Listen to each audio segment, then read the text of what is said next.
Assalamualaikum warahmatullahi wabarakatuh.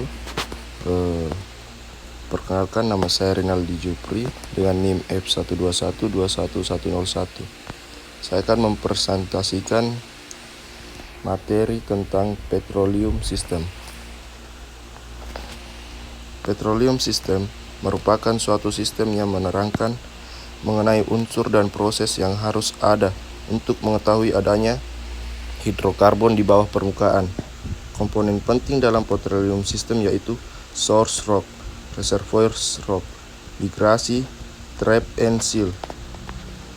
Lanjut, maturation, proses pematangan atau perubahan secara biologi, fisika dan kimia dari kerogen menjadi migas atau oil generation. Hidrokarbon berasal dari bahan-bahan organik yang terkandung dalam sedimen. Bahan organik tersebut terdiri dari mikroalga dan mikroorganisme yang terendapkan di lingkungan perairan, khususnya di dasar laut. Selama proses pengendapan, material organik tersebut terus terkubur bersama sedimen dan material tersebut rusak akibat proses oksidasi. Sisa dari material yang tertinggal mengandung kerogen yang selama pengendapan sedimen akibat dari tekanan dan temperatur yang tinggi dalam waktu yang sangat lama berubah menjadi hidrokarbon oleh proses thermal cracking.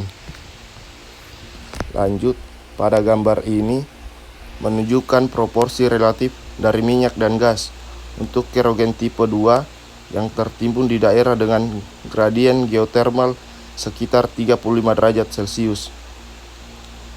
Terlihat bahwa minyak bumi secara signifikan dapat dihasilkan di atas temperatur 50 derajat Celcius atau pada kedalaman sekitar 1200 meter. Lalu terhenti pada suhu 180 derajat atau pada kedalaman 5200 meter, sedangkan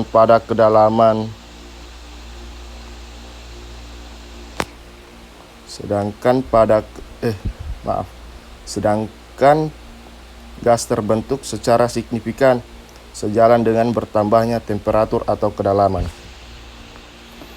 Source rock.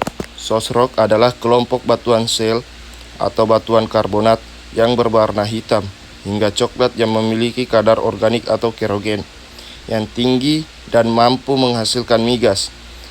Kerogen adalah bahan-bahan organik yang dapat menghasilkan migas.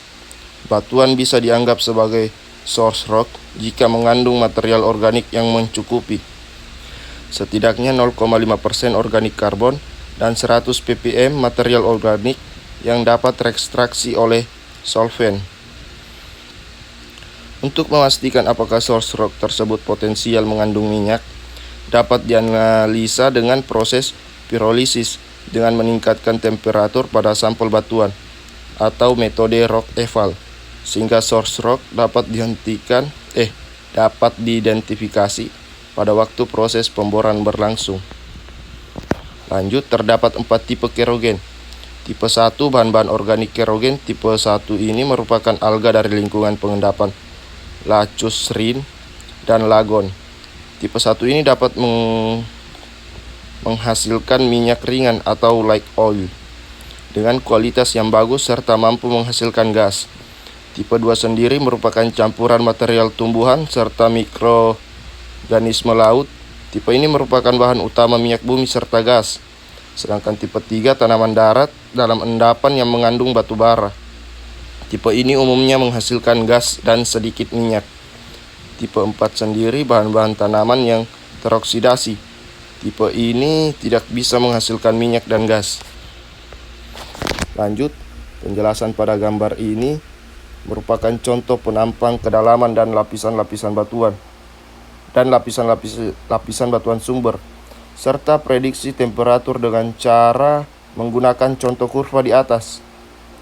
Dari penampang ini dapat diprediksikan apakah source tersebut berada dalam oil window, gas window, dan lain-lain. Metode ini dikenal dengan metode Lopatin. Terlihat jelas metode Lopatin hanya berdasarkan temperatur dan mengabaikan efek reaksi kimia serta biologi. migration. Migration sendiri ini di mana proses perpindahan fluida hidrokarbon yang menjauhi source rock.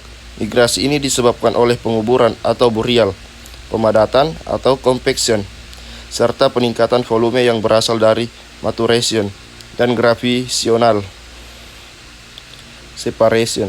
Karena hidrokarbon yang terbentuk di source rock umumnya akan bergerak ke daerah yang bertekanan lebih rendah. Penjelasan pada gambar ini, pada peta ini hidrokarbon akan melewati punggungan atau bukit-bukit dari morfologi reservoir.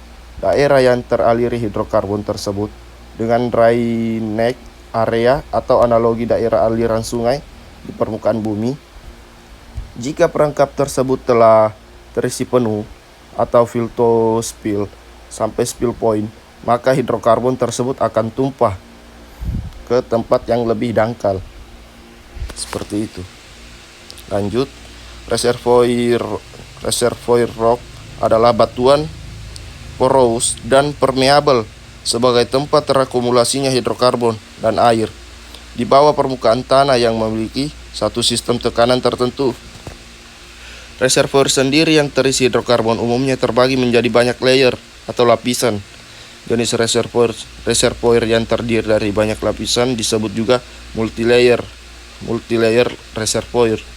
Umumnya batuan reservoir terbentuk dari batu pasir dan batuan karbonat. Lanjut. Berikut merupakan contoh-contoh reservoir, nilai porositas, permeabilitas, dan lain-lain. Bisa dilihat pada gambar semua. Yang dimana ada feed, egg atau formation, reservoir, net to gross, porosity-nya, permeable atau fluidanya. Lanjut, cap rock. Cap rock merupakan lapisan di atas reservoir rock yang memiliki porositas dan permeabilitas yang buruk atau impermeable, seperti chalk, shale, atau batuan evapor, sehingga mencegah hidrokarbon bermigrasi ke permukaan.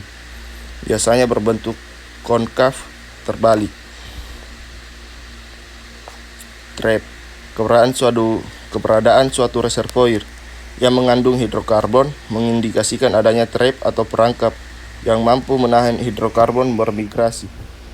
Trap sendiri adalah suatu kondisi alam yang menjebak migas, sehingga migas tidak dapat bergerak dan terakumulasi di dalam reservoir rock. Klasifikasi trap yaitu A. Perangkap struktur, yang dimana terjadi karena perubahan bentuk atau deformasi dari batuan seperti anticline atau patahan. Trap yang berbentuk bulat dinamakan dome. Yang kedua, perangkap stratigrafi, yang dimana terbentuk akibat dari variasi fasis batuan menjadi impermeable secara lateral, contohnya pin out dan karbonat rift. Yang ketiga, perangkap kombinasi, contohnya anticline yang tererosi, kemudian terperangkap yang berasosiasi dengan kubah garam atau salt dome. Lanjut, pada gambar tersebut ini menjelaskan tentang perangkap hidrokarbon, mana merupakan perangkap stratigrafi A sampai C merupakan perangkap struktur dan E merupakan perangkap kombinasi. Bisa dilihat pada gambar. Lanjut, seal. Seal merupakan sistem batuan penyekat yang bersifat tidak permeable seperti batu lempung, mudstone, anhidrit, dan garam. Kesimpulannya itu minyak dan gas bumi atau hidrokarbon terbentuk dan tersimpan di bawah permukaan bumi. Pembentukannya diyakini bahwa hidrokarbon terbentuk dari material-material organik yang terpendam berjuta-juta tahun yang lalu. Karena pengaruh temperatur dan tekanan yang tinggi di bawah permukaan, material organik tersebut terurai menjadi hidrokarbon. Keberadaan hidrokarbon sendiri di bawah permukaan tidak terlepas dari adanya beberapa komponen geologis yang saling terikat sebagai petroleum system dari rangkaian kegiatan eksplorasi minyak dan gas bumi. Salah satunya adalah untuk mempelajari dan memastikan adanya petroleum system yang meliputi adanya batuan induk atau source rock, perangkap batuan reservoir, batuan penutup, lapisan pembawa, dan waktu migrasi yang tepat atau timing of migration. Terima kasih, itulah tadi presentasi dari saya tentang mengenai petroleum system. Saya akhiri, wassalamualaikum warahmatullahi wabarakatuh.